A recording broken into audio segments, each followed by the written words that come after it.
my vision earlier, the sky was spinning. So I think I was here, right here on this merry-go-round during Miss Harris's recess.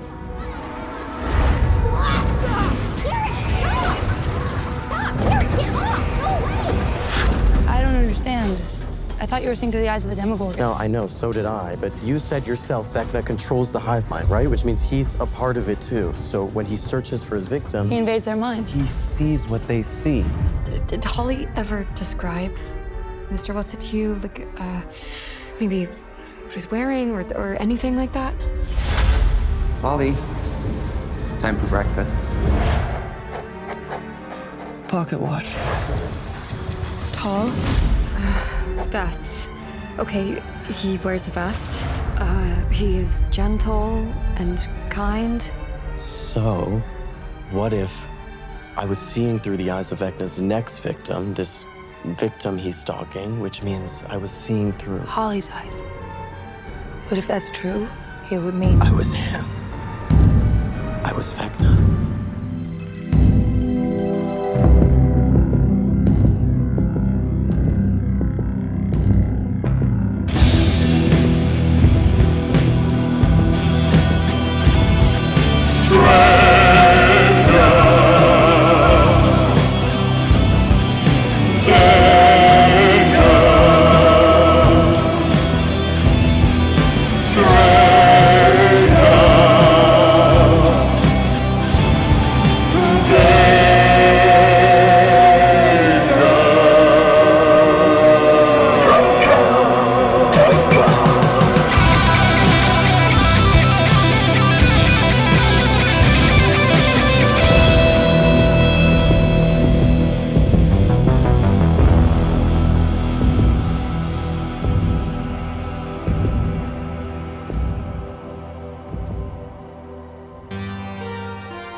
Greetings, stranger friends, and welcome back to Stranger Danger. This is me doing a robot voice. I wasn't expecting it, and now I'm stuck.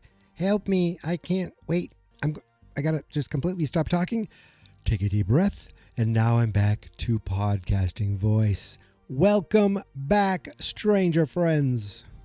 Thank you to everybody who downloaded, streamed, listened to the first episode of Stranger Danger 5 that I put out last week, a week ago today, covering episode 1 of Stranger Things 5, chapter 1, I should say, of Stranger Things 5, The Crawl. And now, after a week, just as I promised, I am back talking about chapter 2. And just like last week, I planned on working on it all week and getting it done sooner. And here I am Sunday night talking about it again. I waited until the very end to talk about it. Now I did prep. I prepped, all weekend, getting all my notes put together and my sound clips. And then I said, you know what? And then I'm going to record earlier. And that didn't happen, but that's okay because it's Monday for you guys at least. It's at least Monday for you guys, for you early listeners. Happy Monday. For everyone else, happy future. How is it? Are all the cars flying yet? Oh, I can't wait to get there. Now, in the past week, I want to thank some people who reached out. Robbie over on Instagram, Robbie Petty, reached out to me. He had some thoughts and some theories, but they're kind of for future episodes. So I'm going to hold on to those, but I did get your message. Thank you very much for messaging me there. And also over on Spotify, I got a few comments on some episodes. Now, some of them were from the end of the rewatch. I just want to give a quick shout out because maybe I did already and I completely forget, but Iriz and Mags, thank you. Mags said, y'all, season 5's out. Yes, it is. And Iriz, again, apologize. Can't wait for you to speak about the first chapter. Well, I hope you enjoyed that episode. I got a message from Pieta saying OMG, which stands for, wait a minute, O stands for O, M, my, and G, golly? Oh my golly, so excited to listen. I have been waiting for this. Thank you very much, Pieta. And, Shannon replied, me too. And then Shannon wrote to me just today saying, I love your podcast and I love the way you tell us your opinions as well as describing it beautifully. Thank you so much, Shannon. And I got two other messages when the show first came out from Sakura. I hope I'm pronouncing that correctly. Last time I listened to your podcast, I really was in high school. Now I'm currently finishing the first half of my 4th year of college. So excited to be coming back. That is awesome. Thank you. It's the Stranger Friends, they grow up so fast. And Fizza wrote back saying, Mike, you haven't forgotten how to do this at all. Sounds like it should. Perfect. Thank you very much. And I hope to keep my perfect streak alive as we get ready to talk about the next episode. And lastly, Jack, I got your voicemail. I hope to be playing your voicemail and some other voicemails soon, but thank you so much. Longtime listeners sent a voicemail recently. Yes, you can send a voicemail to go to strangerdangerpodcast.com/hotline and you can leave a voicemail as well. Or if you're on Spotify, you can just leave a comment in any of the episodes. And if you're on Apple, just go to the reviews and just write, something really nice. I think 5 stars. I'm pretty sure it's the lowest you can go. I think. I don't know for sure, but that would, it helps. It helps to make the world of the Stranger Friends even bigger and brighter and better and cooler. No, not cooler, as cool. It's going to keep the cool, consistent level the same and just bring in more cool friends. Not more cool friends. Same level of cool, but more of them. I have no idea what the hell I'm talking about, so I am just rambling at this point. I have so much to do, so let's not waste any more time. Let's get to it right now here we go. I'm going into that voice. Here it comes as we go and discuss Stranger Things 5, Chapter 2, The Vanishing of Holly Wheeler.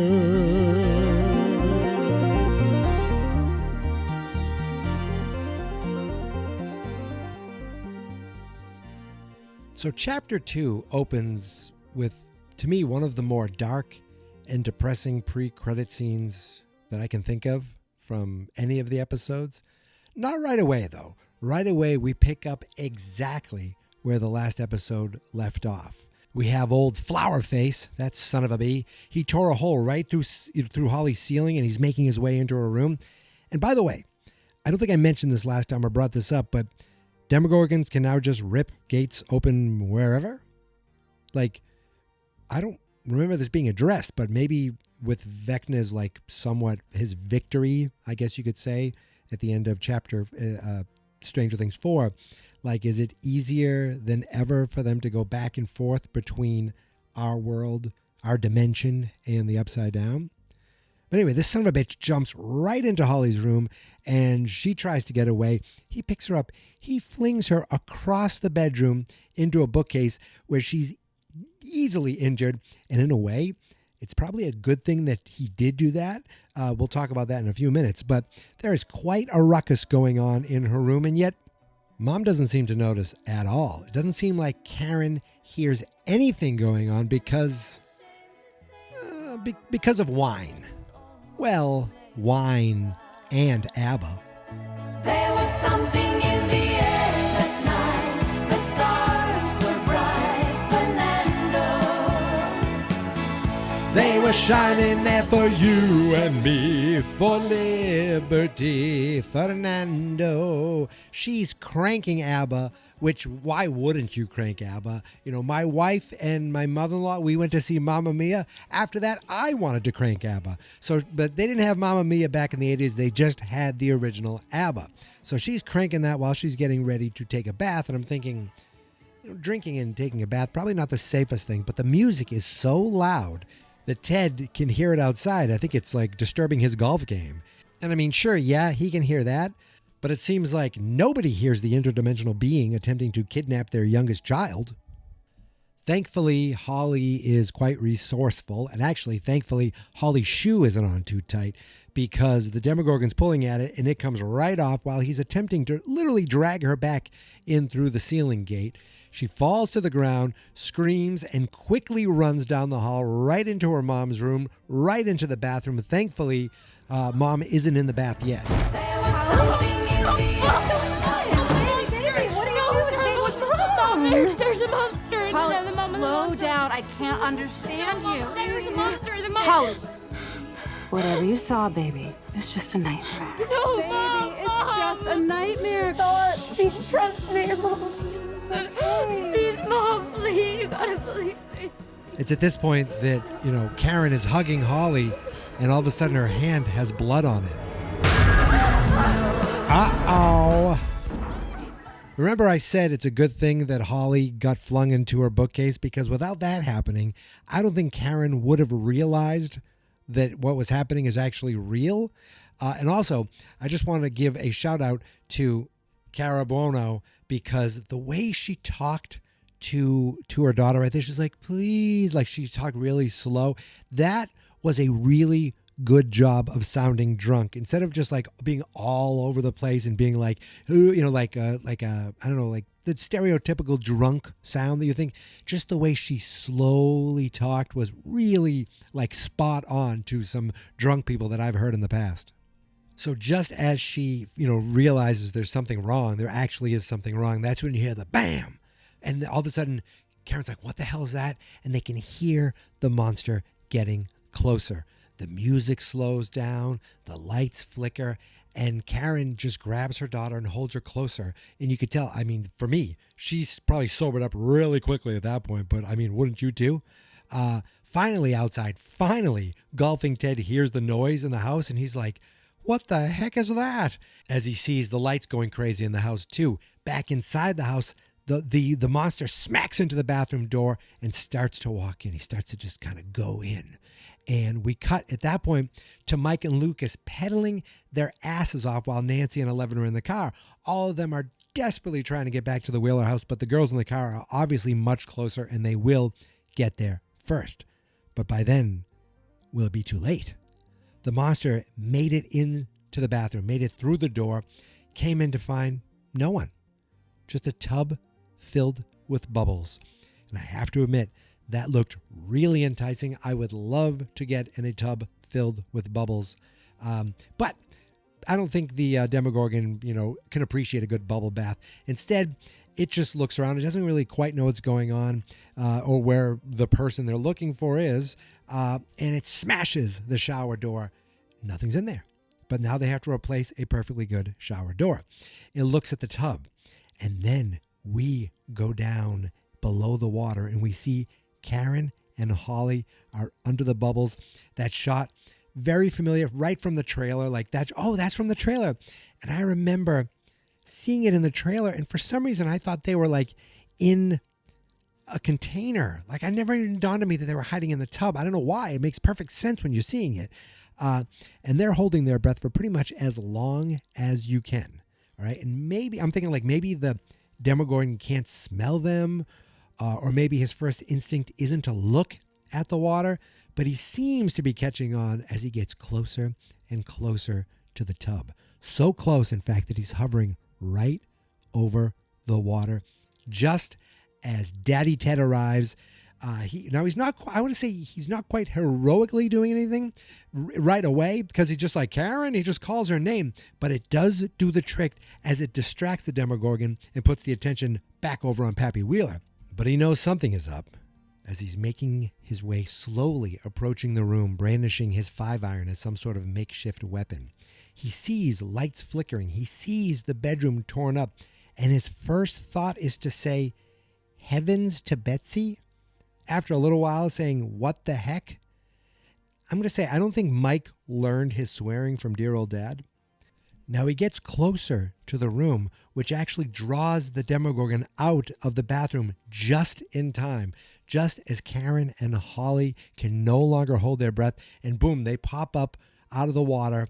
Ted comes into the room, and the first thing he says is, holy smokes. Again, language, Ted. Now, all of a sudden, the Demogorgon appears, and I thought it would have been funny if the first F-bomb on Stranger Things ever was dropped right there, but it wasn't. He just yells at the beast to stay back, and he swings his club at it. Now, I can say this is being heroic, okay?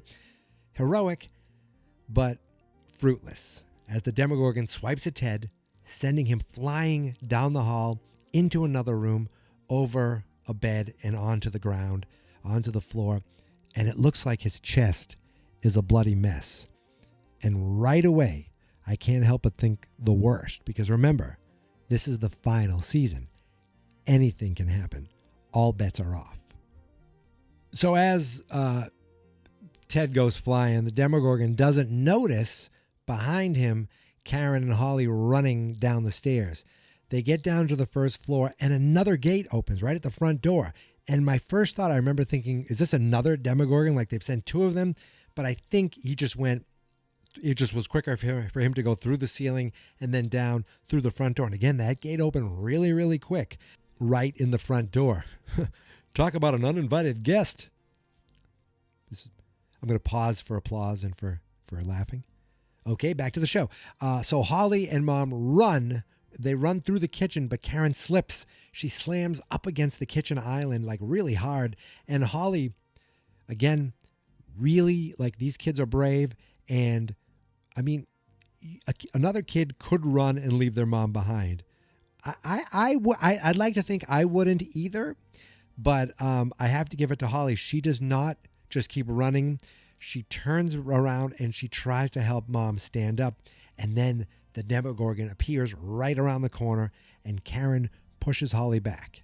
And in a moment of sheer mom badassery, in a moment where you see a woman just take control, in a moment where you say, oh, this is where Nancy Wheeler gets it.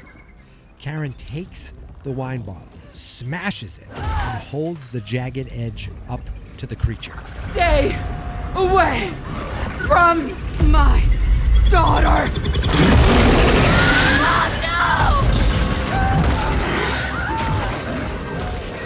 The Demogorgon roars, and Karen goes right in and gives the monster some bottle service as she stabs and stabs and stabs and stabs the creature repeatedly. We cut outside. Nancy and Eleven finally get to the house.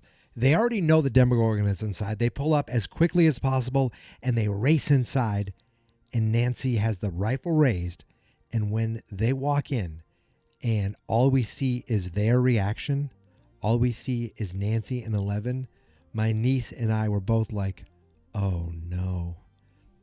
Now, Mike and Lucas, they're still riding their bikes. They're still not there. They're yelling for Nancy to say, what's up? Nancy, Nancy. But there is no response because inside the house, she's speechless. We pan down. We come back to them. We see, what's going on. And the first thing that we see, that they see, is blood. And we were both like, no, no, no, no, no. Then we go back and forth between a flashback of Karen with the wine bottle, cut to Karen's body laying on the floor. The kitchen phone is laying there next to her, and all we hear is a dial tone. It's like she tried. She tried to get to the phone. She tried to call 911. Maybe she did. We don't know. We do see her move, though. We do see that she is still breathing. We cut back one more time, and we see that the Demogorgon stabbed Karen right in the side of her abdomen with its grubby claws. And then it slashed right across her neck and her chest as Holly screams, but we don't hear it. We don't hear Holly screaming. All we hear is that damn dial tone. She lay there. Her eyes are open, but you can see she's in shock. Her breathing is quick and it's shallow. And that's how Nancy and Eleven find her.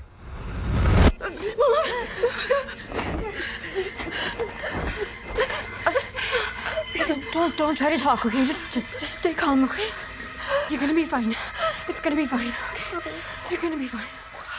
So they both take off their coats and they use them to try to slow down some of the bleeding. But Karen does find the strength to say one word: Holly. We then cut back again to see that after striking down Mama Wheeler, Old Flowerface came right at Holly. Like you could see like the reflection of the Demogorgon in the young girl's eyes. They both then notice that there's a gate at the door. And I think you can actually hear Holly screaming. And Nancy, without hesitation, tells Eleven, go, go, go. And first, Eleven seems like, go? Oh, okay, yes. And she walks right up and right through the gate, like doesn't run through, just kind of walks right through the gate as Nancy continues to tell her mom, just hold on, stay with me. You're going to be okay. Just hold on. You're gonna be okay, Mom. I'm right here. Just stay with me. Okay, can you just do that? Can you please just stay with me? I promise I won't let anything happen to you. I'm gonna get you some help. I need you to hold on. Just hold on. As Nancy's pleading with her mother to hold on, we see the gate closing, but we see it from the upside down's point of view. The gate closes completely, so we don't see Nancy or Karen anymore. The screen goes black, and we get to the opening credits.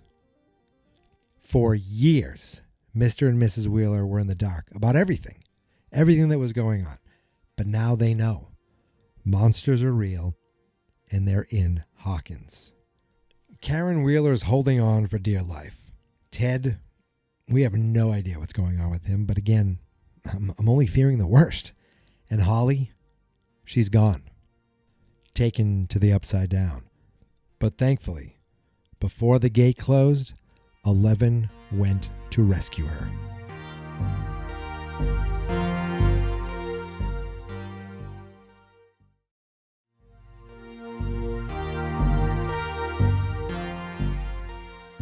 We immediately after the credits cut to the Hawkins Hospital, and Mr. and Mrs. Wheeler are alive. They're both still alive, but they don't look that good, and both of them seem to be rushed into emergency surgery.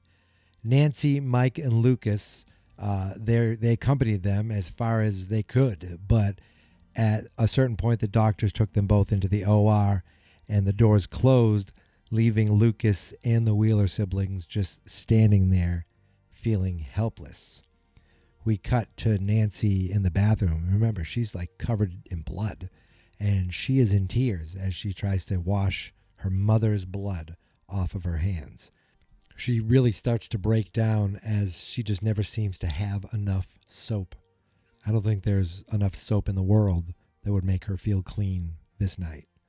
The tension builds as she keeps hitting the soap dispenser, and then it cuts to an eerily quiet waiting room where she's now back with Lucas and her brother. And they're just sitting there. You can see the way Mike is like sitting, like his hands are on his knees. They just all look like uncomfortable and scared and just kind of helpless. And I think Nancy could no longer stay quiet about what she was thinking. This is our fault. This is all our fault. We got there as fast as we could. I'm not talking about tonight. We could have acted yesterday, last week, last fall. We could have tried to get them out of Hawkins or at least told them the truth. We could have done something, anything. We couldn't have known, Nancy. We couldn't have known any of this would happen. Do you really believe that, Mike? After all this time, it comes for Holly? Holly, who has nothing to do with any of this. I mean, it makes no goddamn sense. It makes perfect goddamn sense. Vecna told me this would happen. He showed me. And not just the 4 gates. Holly, Mom, Dad, dead. And we just chose not to believe him. But now it's all coming true. Don't you get it, Mike? Vecna's come back to realize his vision, to punish us. He did it with Fred and Chrissy and Max, and now it's our turn. And he's not gonna stop. He's not gonna stop until we're drained of every last ounce of suffering. You could hear the guilt in Nancy's voice. Because, yeah, they could have done something to get them out of town, or to tell them the truth, anything. But they didn't do anything. They were too busy doing their plans to fill their own family in on what was really going on. But Mike's we couldn't have known he'd be after Holly. This doesn't make any sense. Nancy thinks she's saying it makes perfect sense about the visions that Vecna, showed her, the family dead, the gates, and it's all coming true. And her thinking is Vecna wants her and them to suffer like they've never suffered and can until they can suffer no more. But Lucas then follows up and he's like, he's not so sure about that. He thinks Vecna took Holly for a reason, for a purpose, not just for suffering and punishment. Because if that was the case, why leave Ted and Karen alive? Why send a Demogorgon? And that Mike's like, wait, like, you don't think Vecna did this? And Lucas is like, I'm not saying that. Like, I don't know, and neither do you. But what I do know is that I'm having some serious deja vu because this is almost exactly what happened to Will. You know what date it is, right? November 3rd. My brother's birthday. Will was taken on the 6th. We are less than 3 days away. 3 days away from the day that changed everything. I don't know about you guys, but I don't believe in coincidences. Not anymore. I love that. I love that, Nancy's blaming herself. And again, there's a certain level of, you could have let your parents know what's going on. But Lucas is kind of looking at the bigger picture of things. Like, he doesn't think that this is just some random thing. The fact that, again, it's almost like to the anniversary date of Will being taken. But he does say, here's the thing. I don't believe in coincidences, but we got Will back, and we're going to get Holly back too. And she's not alone. Elle's there. And if anyone can save your sister, and Mike and Lucas both agree, it's Elle. So we go back to the Wheelers' house now, but it's been pretty much taken over by law enforcement and probably some government officials. Well, definitely some government officials, or at least some military officials, that they are securing the area and searching the crime scene. We see Colonel Crapface. What was he, General Jerkface before? But I think he's a colonel, or is he a captain? Whatever, it's Crapface. That's the new name. And he's there along with that soldier, that same guy who we saw chasing Elle in the last episode, or at least he thought he was chasing Elle. He wasn't. I'm going to call him G.I. Joke. Let's see if that stands. Let's see if by that I mean let's see if I remember to call him that later. He tells the colonel or the captain, I don't remember. He tells the main guy, Sullivan. He tells Sullivan that the daughter found the mother here, and they think that Mrs. Wheeler was trying to escape when she was attacked. He's like, nobody saw the intruder, and by the time Nancy got there, the intruder and Holly were both gone. And, by the way, she said she arrived by herself. Now, old Colonel Mustard, or whatever the hell his name is, Captain Sullivan, Colonel, I don't know. It doesn't matter. He's a jerk and we hate him. But he doesn't seem to buy the story that Nancy's alone as he stares at that burnt mess in the Wheeler's front door. Now, does he know that it's a gate that was recently closed? I'm going to guess, based on the military being in the Upside Down, that he has a better idea of what's going on. So he orders old Soldier Boy to get any video surveillance in the area. And my first thinking was, did they have lots of video surveillance in the 80s, like in neighborhoods? I doubt it, but I bet like while they were driving there had to be something that probably caught them, some store or some bank or something that they passed that may have caught Nancy not actually being alone. And as for that closed gate in the Wheeler's front door, we see the gate he's looking at, and then we travel right through the gate, right into the Upside Down, where we know that actually is where 11 is. Now, she's calling out Holly's name, but it's weird because at first we see, like, it looks like she's in the void, right? We see the puddles, we see nothing but blackness, but as she hears a scream, she turns, and now we see she's just in the normal Upside Down. So something's going on there. She hears some rustling, and she's like, uh-oh, someone's here. Someone's moving, and so she turns quickly and strikes and knocks this person flying through the air, and it's Hopper, smashes up against a tree. He's banged up, but he is okay. She's like, hop, hop. And like his first instinct is like, what the hell are you doing here? It's not safe. But she's like, she knows why she's there. And she's looking around. She's like, there's a Demogorgon, and it's bleeding. She must have heard it. Hop's like, who? What? Who must have heard it? She said, Karen, with her whine. I love the way that 11 said, very, very matter of fact, like Karen with her whine. It's funny how she says these things. It reminds me of when she told Max that she piggybacked from a pizza dough freezer. And Hopper gives this response like, what? Like the same response that Max gave.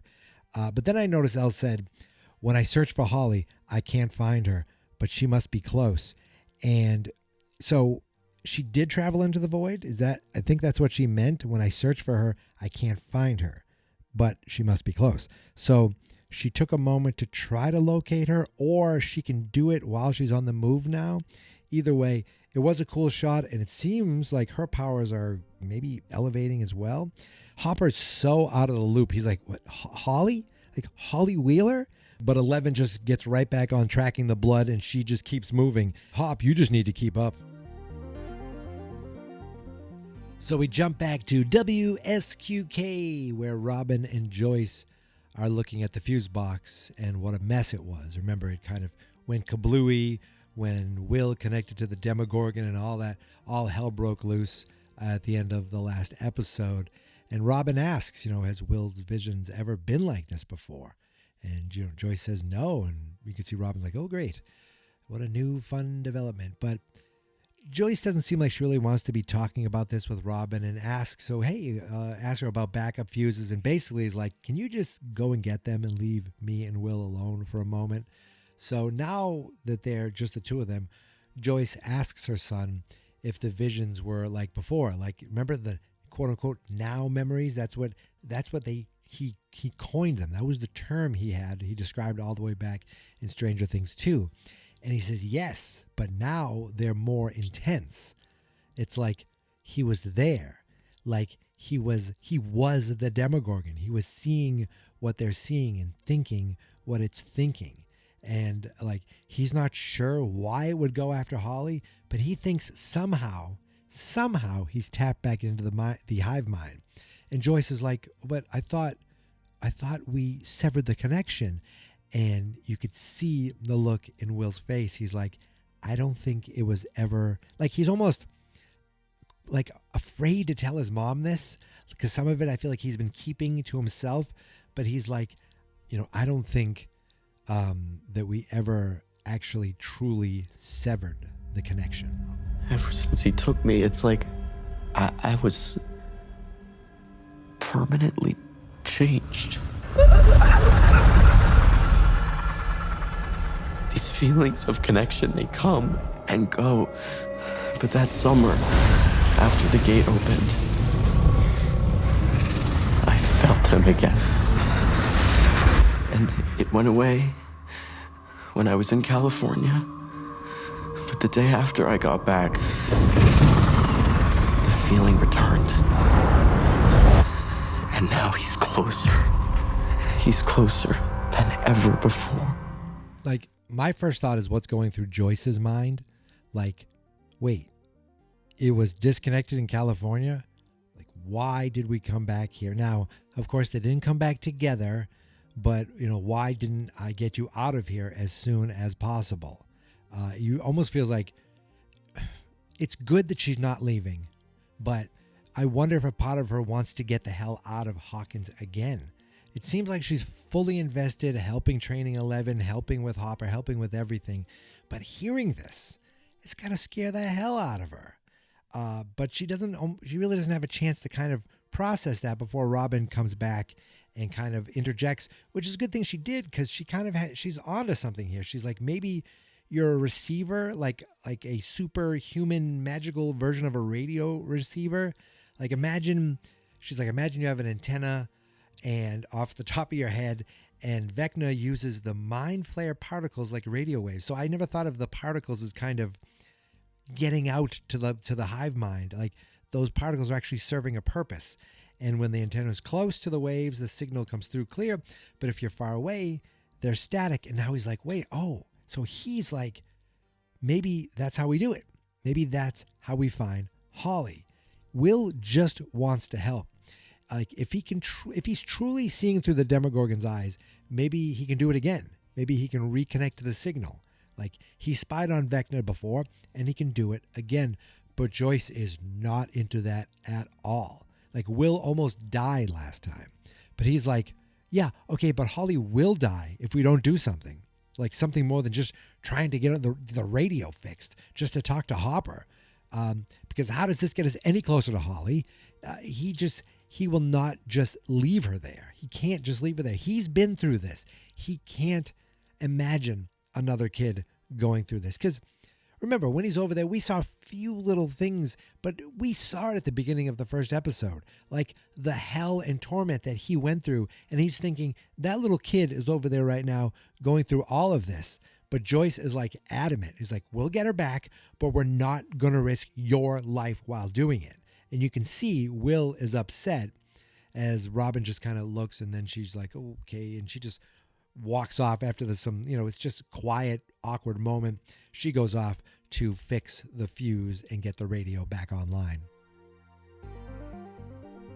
So while the radio station went kablooey, so did the radio station's van. The van is dead, but luckily Steve convinced a girl to help them jumpstart it. But their conversation's a little weird. Steve goes inside to sit in the van to give it a try, and he thinks the girl recognizes him as the jerk who stood up her sister on multiple occasions, but at least she's helping. Now inside the van, we find out that Jonathan got an update from Nancy about her parents, and Steve wonders, like, should we stop by the hospital to bring her flowers? Jonathan's like, no, you know what? We should just stick to the plan. And Steve's like, oh, okay, but that could take a while, and the hospital is on the way. And finally, Jonathan says something like, you thought tonight maybe would be different.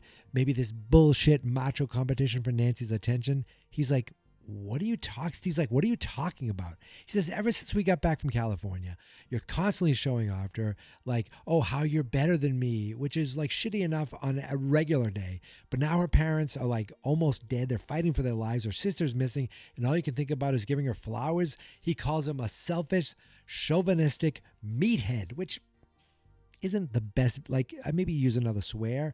Maybe it starts with an A. That's what I would have thought. It's at this point the girl honks the horn like, hey, come on, hurry up. Steve checks the ignition. And when he does, he shares a few thoughts of his own. He's like, oh, I'm sorry, Byers. You're totally right. Like me worrying about my good friend.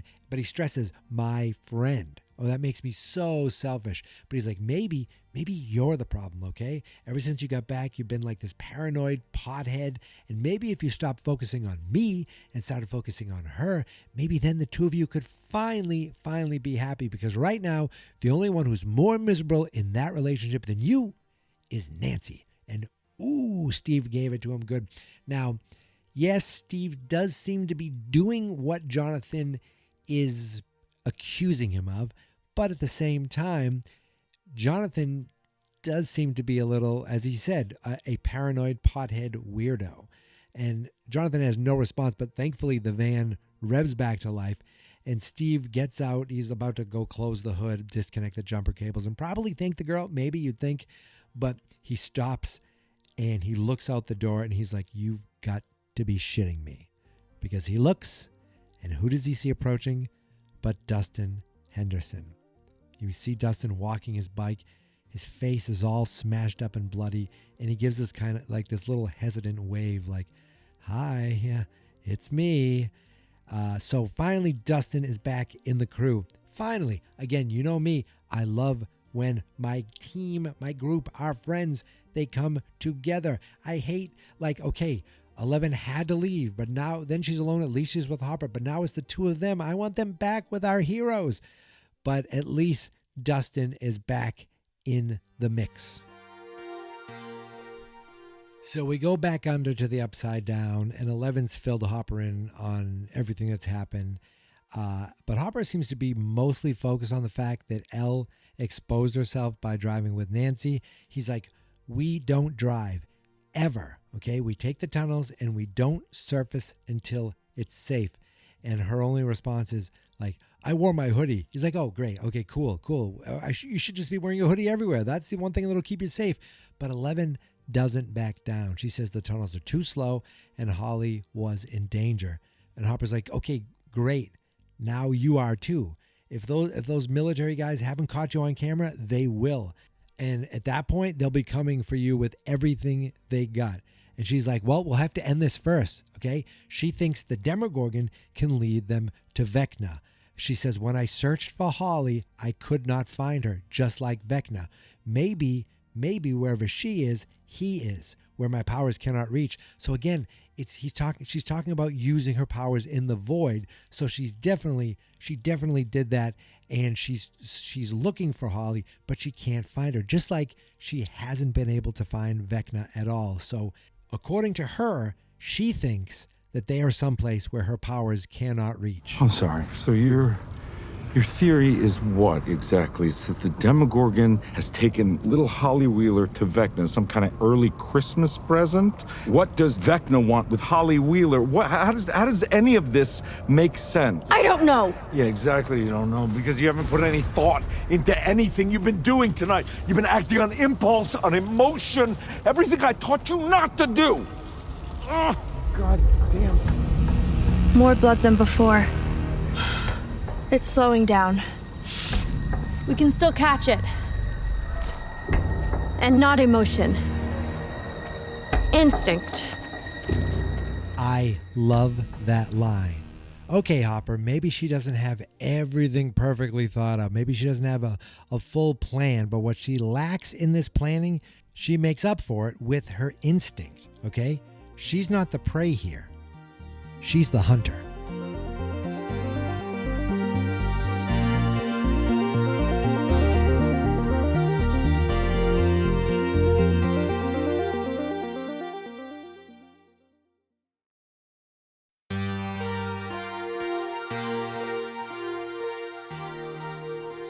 So we go back to the hospital, but we're not with the Wheelers this time. We're just with Lucas, who's, checking in and visiting with Max again, kind of giving her an update on things. Like, I don't know if she can hear him at this point. He has no idea, but it's almost like it's just trying to make things feel normal.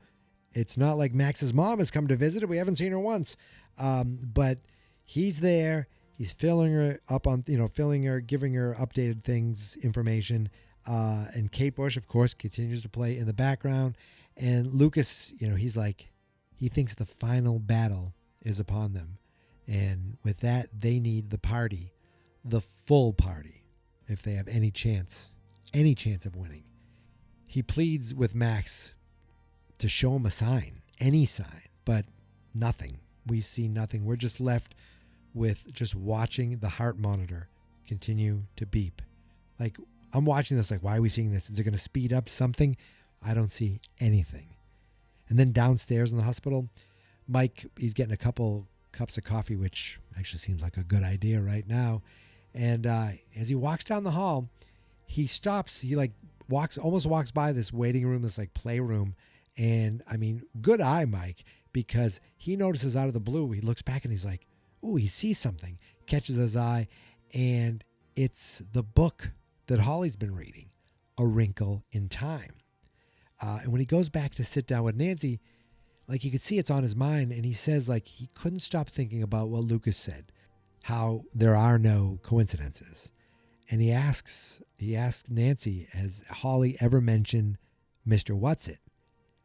And she's like, you mean like the imaginary friend from her book? And obviously she had, because Nancy knew right away. He's like, yeah. In the book, it's Mrs. What's-It. Again, I've never read this book, but it seems like it's almost at this point like a tangential book club entry. I feel like I have to read this at some point. And it's a classic too, so why wouldn't I want to read it?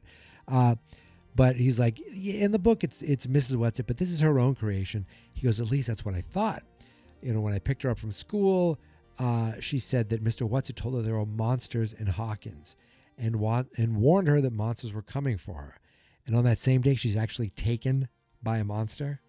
He says, as far as coincidences go, that is a hell of a coincidence. And he's like, what if this dude is real? And Nancy's questioning like, but why this and why that? And he's like, I don't know. Like, he definitely knows his theory has holes. And she was definitely right that they could have done more to protect Mom, Dad, and Holly. But, like, he doesn't want to have any more regrets. And maybe his theory is wrong. But what if it isn't? What if Mr. What's-It is real? And if it is, maybe he knows things. So they're not even thinking a villain right now. They're thinking maybe he has some answers. Maybe he would know things like why Holly was taken or where she was taken. And Nancy's like, okay, but how would we find out who, Mr. What's It is? And of course, Mike is like, well, you're the genius investigative reporter. And you can see she's like, okay, like he's definitely stroking the ego. She's like, you like cheat, like what do they call that? Cheap pop in wrestling, where you're going for something that's easily going to work. And it did work, because she's like, okay, well, if thinking like a reporter, she's like, we need to talk to the one person who would know about Mr. What's It.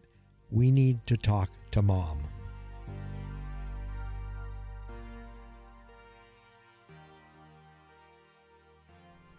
We jump back to the WSQK van, now a driving, functioning van, thanks to the jump start. And Steve is pissed. He's pissed that Dustin wasn't there.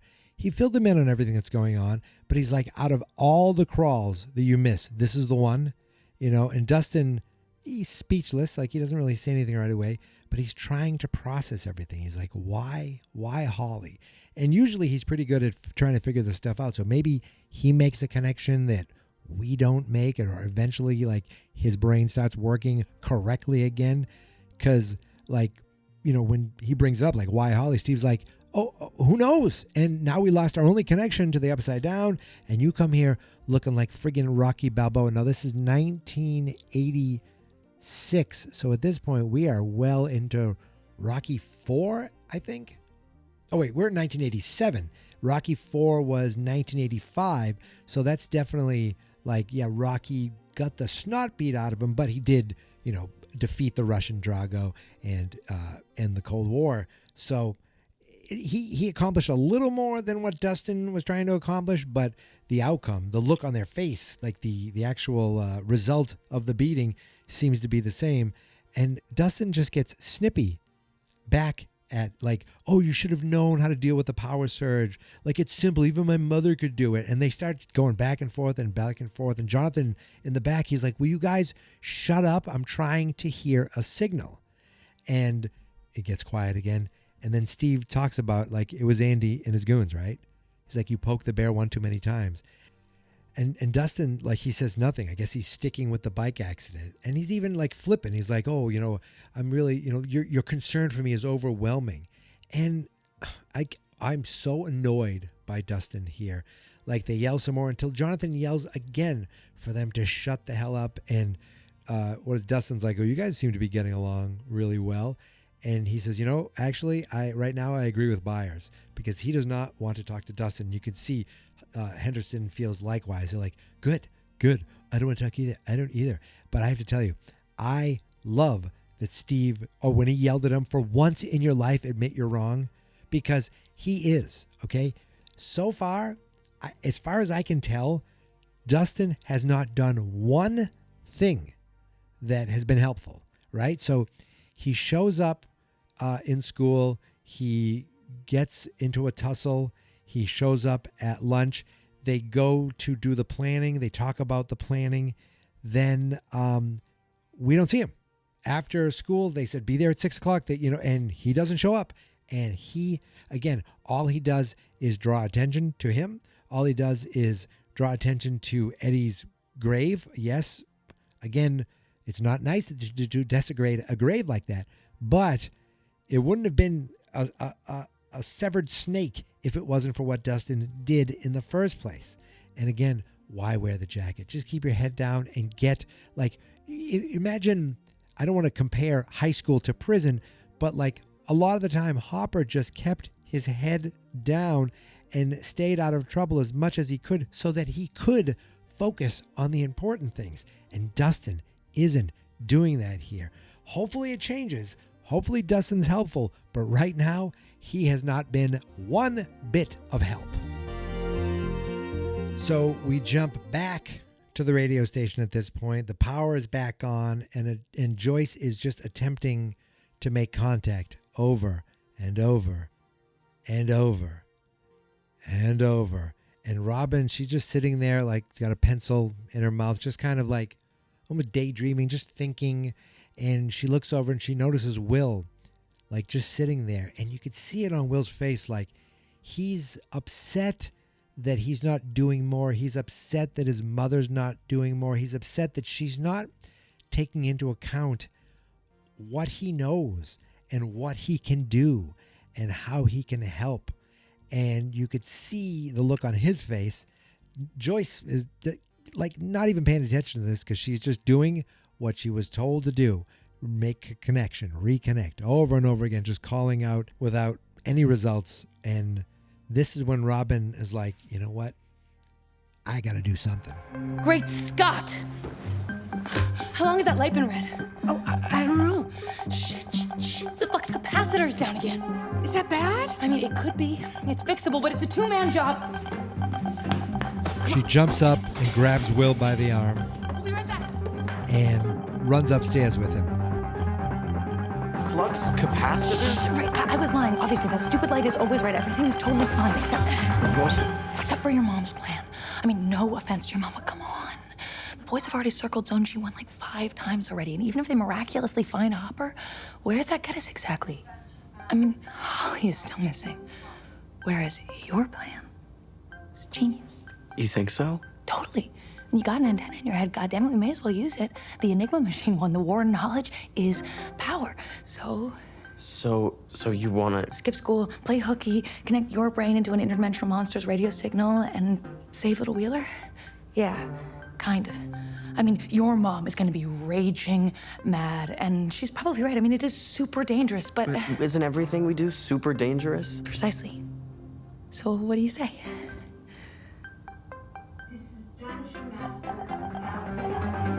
Screw it. All right. Will wanted to help. Will had an idea. Will had a plan. Joyce did not, does not want him to be involved in any way, but he realizes that there's so much more he could be doing. And Robin agrees to the point where she's like, you know what?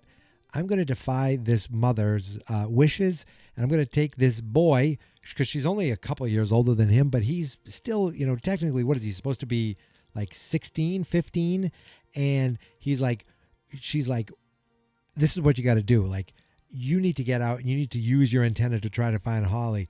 And you could see the look on his face. He's like, screw it. Let's do this. He doesn't actually say that part, but I mean, you can definitely tell he feels it. He definitely feels it.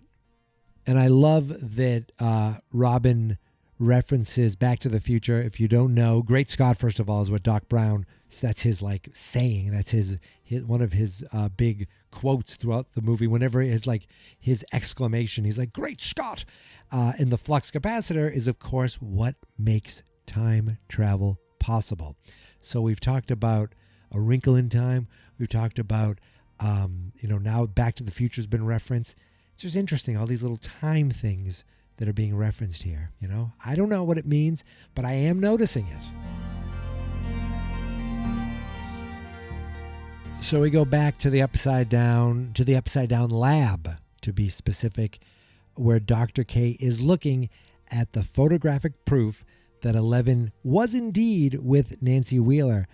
And when I watched this again, I was like, I wonder if that would ever come back to bite Nancy, in the butt, because she lied to law enforcement about being with this girl.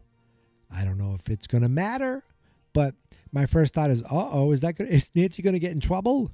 And Kate, she's not that, she sees it. She's like, okay, but we've had sightings before. And Ramirez is like, this time it's different. And of course, I don't like that. I don't like any of these people, but again, Ramirez is trying to help. And she's like, don't interrupt me until you have her in custody. It's a little mean, Dr. K. But then Ramirez is finally like, oh, she's here. And he's like, what do you mean here? He means here, in the Upside Down, dummy. In fact, we jump over to here, there, right now, because 11 is still trudging along, following the bloodstains, and Hopper is yelling for her over and over to slow down, but she's found more blood. And he's like, oh, you goddamn stubborn punk ass. And he stops, and she's like, what's going on? He's like, it's nothing. It's just a cramp, old age.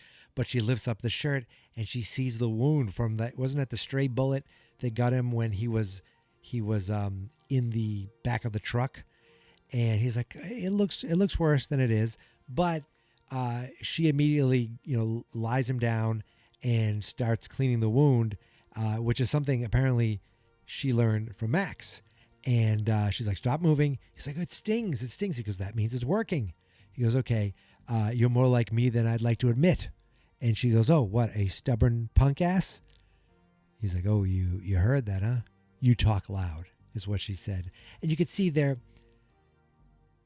like, they're being a little frustrated with each other, but it's in a very loving way, the way they're talking to each other, even with this. And, he talks about how he used to be a stubborn punk ass. And he reminisces about when he enlisted in the Army, about how he always thought he was smarter than the officers. Sometimes he was, but mostly, no, he was just dumb. He was naive. And he talked about how he lost a lot of friends in the war, good men, brave men. And then that got him talking about his daughter and how brave she was. And it's just always gut-wrenching when we see that. And like how the doctors thought that she could actually win her fight. And you can see how he breaks down momentarily. And Eleven kind of figures out like, oh, like you're afraid that you might lose me. And he says, I won't lose you. I won't. Like, so from here on out, you listen to me and do as I say. And she's like, so don't be a stubborn punk ass like you. He's like, yeah, don't be a stubborn punk ass. You can see he's making some face, like they're smiling. They're kind of making up any frustration that I think they had with each other. Has been diffused at least. But then they hear this roar off in the distance, and he just said, wait. And she gets up right away and just starts off. He's like, hey, he's yelling, I lead, as she heads right off, and he follows her. Even though he's leading, he's following her along. Back at the hospital, this real douche of a doctor sits back and tries to just enjoy his cigarette. Again, his cigarette inside the hospital. The 80s. A nurse comes in and tells him, like the Wheeler kids really want to talk to you. They say it's an emergency. We cut to Nance and Mike talking to this doctor, telling him their sister's missing and they need to speak to their mother. And he is just very dismissive of them, like saying she's in recovery and her larynx is damaged, so she wouldn't even be able to talk anyway. Nancy tries to plead with the doctor, but the doctor makes his first of two big mistakes. First, he shushes Nancy, okay? And you can see that bugged me too. Then, after he tells her, she did very good getting her there and helping save her life, but let's not risk it now. Then his second mistake is walking away. He puts his hand on her shoulder, pats her shoulder, and says, all right, sweetheart. And like I said, right? Dr. Douchebag. Okay. He walks off and you can see Nancy is just fuming. And she sees a couple of candy stripers go by. I'm pretty sure one of them was Vicky. Candy stripers is an old term for a teenage hospital volunteer, which I'm almost positive my mom was one of those in the 60s. A teenager and a hospital volunteer. And she sees those kids go by and she gets an idea. So she grabs Mike, pulls him into the elevator, and hits the go down button. They go down to the janitorial level. So we go back to the van crew, and Jonathan thinks he might have a signal. Like, he definitely hears something. Dustin comes, being Dustin, he just takes the headphones off, puts them on, and he's like, he's almost like disappointed, but the way he does it, he's like, no, it's not a signal. It could be anything, but if it was Hop's telemetry tag, it would show here on their monitor, on their little signal. And then Joyce asks, like, could it possibly be the flux capacitor missing with the connection? The boys are like, I'm sorry, what? And she says, Robin mentioned that, the flux capacitor was acting up and wondering if that could be the issue. And the boys all look at each other like, what the hell is going on? They don't say anything to Joyce right away. In fact, I don't know because we cut away from them, but their first instinct is like, what? Because they all know that Robin was obviously giving Joyce some BS so that Robin could go off with Will. And that's where she is right now. We cut over to Robin and Will, and they ride their bikes. They're right outside like this wooded area where Will had his visions. And Robin gives him a chance to turn back and go home. But it's funny. He's like, I'm actually more afraid of my mom at this point. So they go on in. And they go to where he first had that first feeling in the woods, like where they, by the picnic table, but nothing happens. Like he's like, I don't feel anything. So he keeps walking in deeper. And Robin's like, what are you doing? Where are you going? If your theory's right, and my receiver is proximity based, I need to get close to the demo to tap into the hive mind. And maybe earlier when the demo was passing by, it was headed for its monster lair. Right. Monster lair. Well, we're already here. Might as well push our luck. Okay, so my understanding there is that he thinks that since he had a connection here with the Demogorgon, maybe if he continues along this way, maybe this is where like the demo was passing by. Maybe it was headed for its lair. Like it seems like he's just walking right now, hoping that he can maybe get connected again, feel something again. And that's when Robin, like it's a quiet moment. They're walking along, and that's where Robin takes the moment to ask Will if maybe perhaps he was at the hospital yesterday. He's like, no, not me. No. She's like, oh, weird. I could have sworn I saw you there. But she talks about how she was there to see Vicky. She's her friend, or they're friends. You know, they're good friends. But she says, some people might not understand our friendship. Basically, I'm just trying to say that if you were there and you did see something, it might just be better if, it stayed between us. He's like, yeah, I didn't see anything. But you could see the look on his face. Like, he knows what he saw.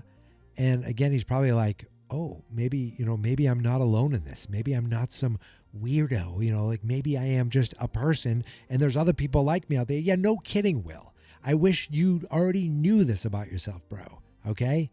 I do love that Will and Robin are having this connection, these moments, like just the two of them, because out of all of them, they share something that no one else, like an experience that no one else can compare, like that no one else goes through, that no one else can really relate to except each other.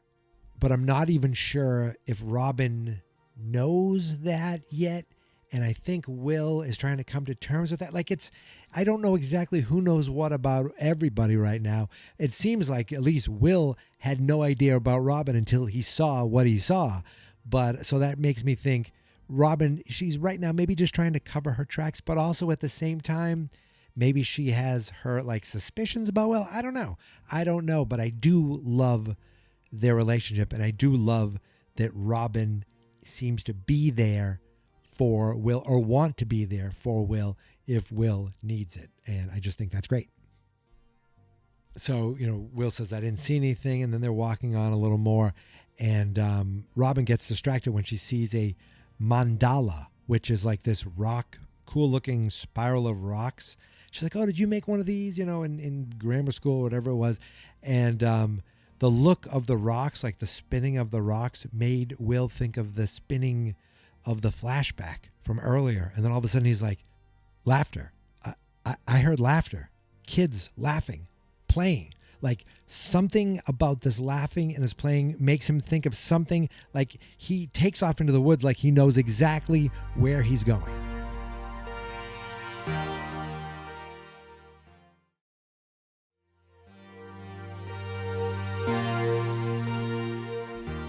So we go back to the Upside Down with Hop and Eleven. They're making their way towards that roar they heard earlier where they assume it's the Demogorgon. They assume maybe that can lead them to Holly. But what they see is not the Demogorgon. It's not like anything they've ever seen before. Jesus Christ. What is it? What the hell is that? It's like this giant wall of grossness. Like it almost looks like a living organism, and it is humongous. And it just stands there right in their way. And then 11 looks over and she finds Holly's shoe on the ground.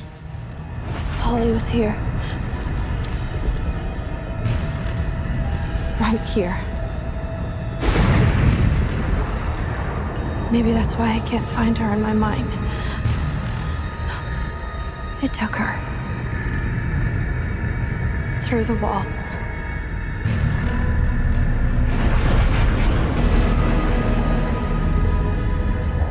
And then we back away. We back out from the wall, and we see just how massive it is. Elle and Hopper, they look like tiny little ants. Like, we back away, and I'm almost positive we never see the top of this wall, right? It seems to fill the entire, like, view landscape from left to right, and it goes up high, and it's like as high as the camera, like the frame of your TV. It reminded me of the big ice wall in Game of Thrones, but like at least at that point, at some point you see a top of that. I don't see a top to this at all. So maybe that's where Vecna is hiding. Maybe that's where the Demogorgon's hiding. And maybe that's where Holly is. Because right now they have no idea where she is, and they can't sense her. She can't sense her. And this giant wall, doesn't seem to be any cracks, doesn't seem to be any like ways to get through. This giant wall is in their friggin' way. We jump back to the hospital, and Mike and Nancy come out of the elevator. Nancy's dressed as one of the candy stripers, and Mike is just in a hospital gown. They walk by that very douchey doctor, and the one they talked to earlier. He's speaking to a nurse, so he doesn't even notice them. He probably doesn't pay attention or notice the candy stripers ever, unless he needs to talk down to them in some lecherous way. But Nancy, is like, keep your head down, and telling Mike to limp, and like he's doing this weird limp. She's like, just limp normal. He's like, this is what I'm doing. It's a regular limp. What's wrong? And all of a sudden they stop quickly, and they realize they're outside their mom's room, and you could see like their look, like just dread of what they're going to see. And they go in and they sit down next to Karen, and Nancy grabs her mom's hand and like, she's like, Mom, can you hear us? You can see Karen's eyes move a little. You can see her, like a tear go down her eye. So she's aware. She's awake. Like she's probably in a ton of pain, but she seems to be like responsive. And she opens her eyes and she turns and she sees Nancy. And you can see they almost share a smile, and Karen, like, she's like trying to smile, and Nancy's, it's like a smile of love, a smile of relief. And Karen tries to talk, but they tell her, no, Ma, you still need to heal. Okay. But can you write? And Karen nods. So Nancy grabs a piece of paper and a pen, and the first thing she writes down is Holly. And, Nancy's like, Ma, that's why we're here. Like, she's missing. And you can immediately see Karen like going into distress. You can hear the monitors start to beep, and like her heart rate or her blood pressure is like totally spiking at this moment. We're gonna get her back. We just need your help. We think there's someone that knows where Holly is, who knows why she was taken and where she is. We just don't know where he is. And so we're hoping that you might. Karen hears all this and like just looks at them, and she takes the pen and she starts writing her next question, her next thought. Who? We don't know his name, but Holly, she calls him Mr. Watson. You could see at the mention of that name, Karen was like, wait, what? It's at this point we've kind of reached the grand finale moment of the episode, as we're jumping back between Robin and Will in the woods and Karen, Mike, and Nancy in the hospital. And Robin and Will, they're running through the woods until they come to the elementary school. Robin's like, why are we here? And Will says, we're looking for this. And there's that merry-go-round spinny thing from the playground that Holly was on in the previous episode. And he spins it like he's on Wheel of Fortune. Jumping back to the hospital, Karen writes down that, the teacher saw Holly talking to What's-It, but that there was nobody there.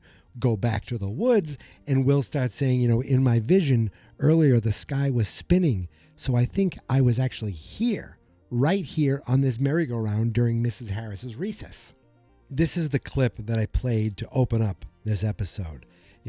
We see Derek, Derek, that little kid, grabbing the merry-go-round and bugging Holly and spinning it. And again, we see Will keeling over in the woods, what happened earlier when he was with his friends. Robin's like, I don't understand. I thought you were seeing through the Demogorgon. He's like, this is where he figures it out. I think I was, but you said yourself, or I thought I was, but Vecna controls the hive mind, which means he's part of it too. So when he's searching for his victims, Robin's like, he invades their minds, and he's thinking he sees what they see. So I think he's saying he tapped in through the hive mind, through Vecna, through Holly. So because Vecna was using the hive mind to see what Holly was seeing, because he's infected her brain, he can actually see what she's seeing. Will is in that as well, and he kind of hacked his way in, basically. That's pretty rad. Back at the hospital, they're asking Karen more about Mr. What's-It. Nancy says, did you ever describe what he looked like, what he's wearing, anything? And it's at this point we hear a very familiar voice. Holly, time for breakfast. Oh, snap. I think that's pretty much, I might have said something worse when my niece and I were watching this. So we're actually seeing what happened with Holly as Karen is giving the answers to Mike and Nancy. Holly, he says, Holly, time for breakfast. And Holly gets up off of the merry-go-round, all smiles, and she takes the hand of this man with a pocket watch. This is what Karen's describing. He has a pocket watch. He's tall. He wears a vest. He's gentle and kind. I don't know about that, Karen. At least not who. If Mr. What's-It is who I think it is, those aren't the words I would think of to describe this person. And so the clip that I played for you at the beginning, again, it ends back in the woods where Will's like, if I'm seeing through the eyes of Vecna's next victim, say that 5 times fast. Vecna's next victim, this victim he's stalking, which means that I was seeing through, and Robin's like, you're seeing through Holly's eyes. But if that's true, it means, and Will finishes the thought, that I was him. I was Vecna. Like he was, the way he says that, it almost like he's Vecna, but no, the way he's really like, he's actually saying is like, my visions were that of Vecna. So they look over at this point and they see a school bus coming. And my first thought was like, oh, is this a vision? But no, they've just been up and out all night, that the morning bus is there to bring these kids to school the next day. It is at this point that we get the big reveal. Did Holly ever say if he has a first name? Karen starts writing, and we know what the name is the moment we see that first H. Aren't the others here yet? No, not yet. You will save them too, won't you? Save them from the monsters? Yes, Holly. Don't you worry. I'm going to save your friends. Every last one of them. We see Holly walking with this man as Karen continues to spell out H. And my family? E. Are they coming too? N. R. Y. Your friends first. And after, I'll save your family too, of course. It's Henry. I have room for everyone here. It's Henry Creel. And he's brought Holly to the Creel house.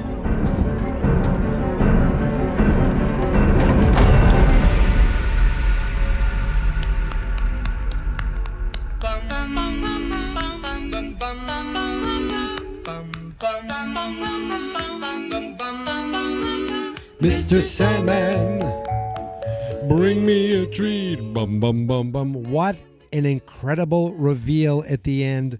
So that last moment, you had Karen writing out Henry.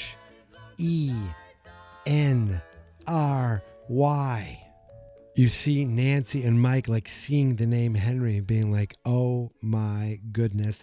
At the same time, you're seeing Holly was taken from her school, at least according to Holly, the way it seemed to her. She must have no memory of what actually happened with the Demogorgon, because what we're seeing now is she's, thinks she's getting up for breakfast. She's at the playground, and Mr. What's-It, her friend, has brought him back to his house, which is the old Creel house, but it's perfectly restored. So this isn't reality, obviously, because Vecna does not look like this young Henry Creel character. Like, he looks like the orderly, the adult version of Henry Creel. He's dressed. He's decked out head to toe. He does dress pretty sharp. I will give him that. But he's brought Holly here for some reason, and it seems like he's going to bring all her friends there, because while he's saying that, you see Will seeing these other kids from Holly's class getting off the bus and walking to school, and he gets the goosebumps on the back of his neck. Like, all this is going on at once. Nancy and Mike realizing that Mr. What's-It is Henry. Karen's probably like, well, what's the problem? His first name's Henry. Because they don't fill her in on things yet. We'll see. Then you have, what was I saying? Oh, Will getting that sensation from being with, like, looking at those kids. I think he looked at one kid, it looked like, and was just like, what the hell? Like, all these kids went by, and then it looked like Derek. Then his goosebumps went up, like, oh baby. And we see Holly, wherever she is, actually, she thinks she is in this world right now, in this wonderful house that looks great. It doesn't look like there's been any, like you can even see the playground across the street. Like, everything looks pristine. Bop, bop, bop, bop, bop. And even that choice of song, Mr. Sandman, like, he has, like, brought her, he has her in some sort of dream state. Life is but a dream. Like, what she's seeing here is not real. But also, Mr. Sandman was playing in Back to the Future. Again, I don't know if that's me making the connection with the flux capacitor, the Wrinkle in Time book, and now this. I don't know if I'm connecting too much or making something out of nothing, but isn't that what podcasts are for sometimes? To, like, think, wait a second, am I onto something? I don't know yet. But I do know that Holly is, well, she seems to be someplace safe, but we all know that is a load of crap. So where are we now with all of our friends? We have Hopper and Eleven. They're in the Upside Down, and they just discovered that giant, like, wall of goo. We have Joyce, who was left alone, thinking she's waiting to hear about the flux capacitor. Robin and Will, they're off at the school. Mike and Nancy, they are in the hospital. Steve, Jonathan, and Dustin are still driving around. Lucas, I guess he's still with Max right now. He's at the hospital with Max. I think, I'm trying to think the last time we saw him, it might have been with Max. I think. And did I cover everyone? We didn't see Murray at all in this episode. I think I covered most of our friends, right? Yeah. So that was the end of episode 2, the end of chapter 2, The Vanishing of Holly Wheeler. Another spectacular episode. And if you remember, this was the episode that we stopped that first night. So Wednesday night, we watched the first episode, The Crawl, and we watched this episode. I hit record right before we watched the first episode, My Niece and Me, or is it My Niece and I? You know what I mean. And I hit record again the very moment we finished watching this episode. Okay, quick update, Stranger Friends. My niece and I, Emma, we just finished chapter 2. The Vanishing... Wait a minute, what was it called? The Vanishing of Holly Wheeler, right? Yeah. And I think we're going to save 3 and 4 for tomorrow night, so we're both not going to look at a damn thing online. Nope, no TikTok tomorrow. But that was pretty great. Oh my gosh, it was so good. I think, Em, you called it right away when you saw the spinning that you saw that he's seeing through Holly's eyes. Holly's eyes. And I thought when I first saw that hand, are we actually seeing Henry? And oh, baby, we were... I never read A Wrinkle in Time, so for a moment I thought maybe it was Will from the future, but instead, no. Because the Back to the Future references, too. Right, oh my goodness, the that. flux capacitor. Well, maybe he, took her in, the past or something, because, the house was the house is there, yeah. And it looked, all new. Or is he, in reality, is he behind that, is that all in that bubble, in that giant wall? If you go in there, it's the past. Ooh, so many thoughts. Because we know the Upside Down is, a few years, or, it stopped pausing time on November 6th. Yes, it did. Oh, my gosh. 1983. Oh, my gosh. I think we're going to save the next 2, though, for tomorrow night, and then we'll have to reconvene then and just try to, I guess, ignore anything.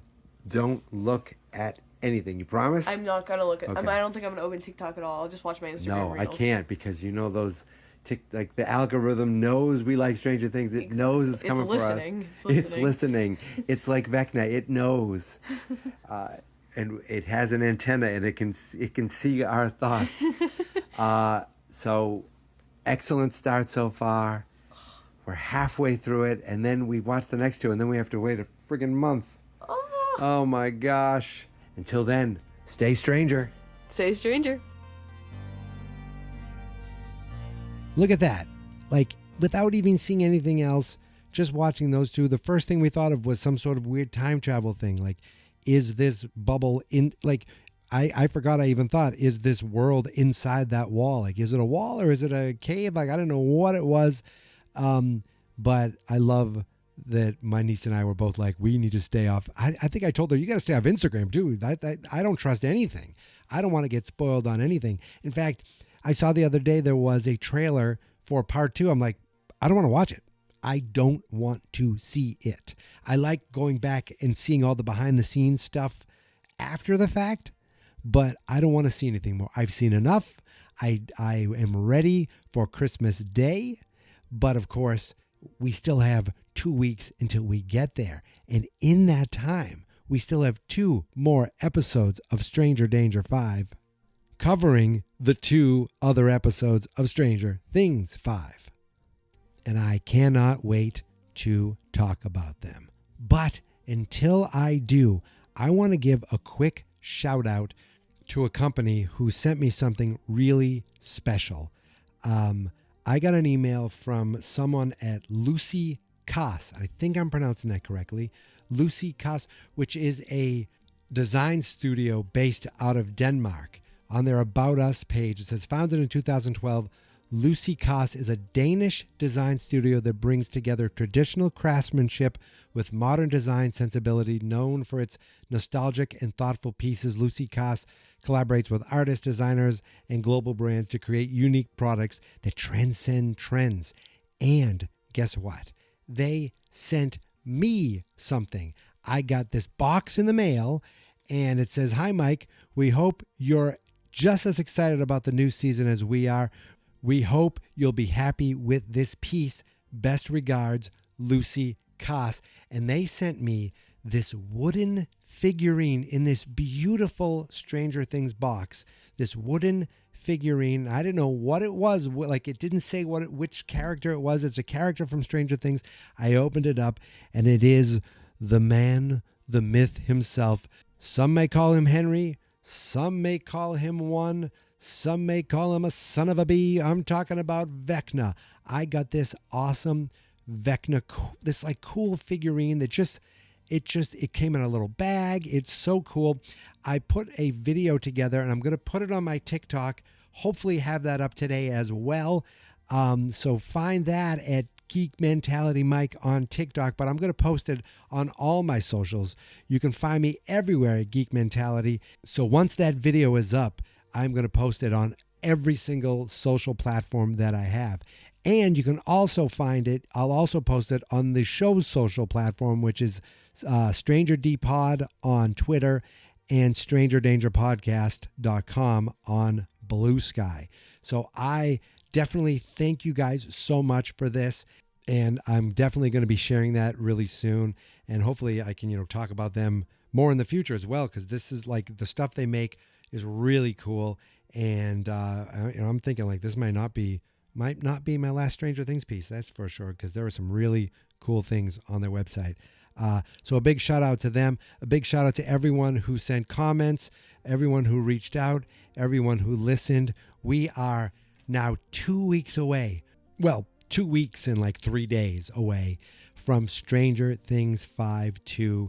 And we have 2 weeks left to talk more about Stranger Things 5 Part 1. So again, look for another episode coming next Monday, and then Part 4, the finale, the big end of Part 1, coming on the 22nd, just in time for Christmas. And also what's great about that day is on the 22nd starts my 2-week vacation from work, which means I don't have to work and my work is closed. So it's not like, oh, I'm going to come back to all these emails. Nope. My work is completely closed. So there'll be pretty much nothing that I'm going to be missing out for 2 weeks. And what will I be doing on those 2 weeks? Those 2 weeks off, I will be focusing on, I guess, spending time with my wife and my dog, but I'll really be focusing on you guys, the Stranger Friends, and getting those next episodes out, because it all comes to an end on December 31st. The year comes to an end. Stranger Things 5 comes to an end. Stranger Things comes to an end. Stranger Danger? Not so much. But Stranger Danger 5 ends shortly after that. And it's just been a long road to get here. And it's just, what I do like is that it's not, they didn't put the whole season out at once, because it would feel like we're done already. And now I'm just recapping like, oh, this was great, but remember this, now let's go back and talk about it. No, I love that they did it this way, so that it gives us some time to really kind of jump in to what we've seen so far, get us ready for the next batch, and then we do it all again. We get 3 episodes, and then that gives us a few days to get to the big finale. I saw one of my neighbors actually posted about going to the movie theater on the 31st. I'm jealous of her. I wonder if she'll be going with her kid. I think I saw like on Facebook they went to see the play in New York, and I was like, oh my God, that's amazing. So I wonder if she just posted about it or if she's actually going. But she's been posting a lot of like sharing reels of Stranger Things, and I don't have like it in me to say, hey, you should check out my podcast. But if it happens someday, it happens. Hi, if you're listening. But what was I saying? Oh, I don't see myself going to the movie theater. I see myself sitting on the couch. I'm pointing at the couch. You have no idea why would I be pointing at the couch, but it's right over there. And that's what I'll be doing. And I think I'll have my headphones wired into my head, because I don't want to be bothered by anybody. I just want to see this show. Then I'll go, wake up, honey. Happy New Year. Go give you the New Year's kiss. We both fall back asleep. And then I wake up and I watch it again. And then watch it again. And then talk about it. And then record it. And then share it with you. It's like we've been waiting years for this. And it's finally here. And I'm loving it. And I hope you're enjoying the show. I will be back next Monday. But again, until then, thank you guys so much. Thank you for listening. Thank you for subscribing. Thank you for liking. Thank you for just checking out everything. I will see you in a week. But until then, 1, 2, 3, kill Vecna!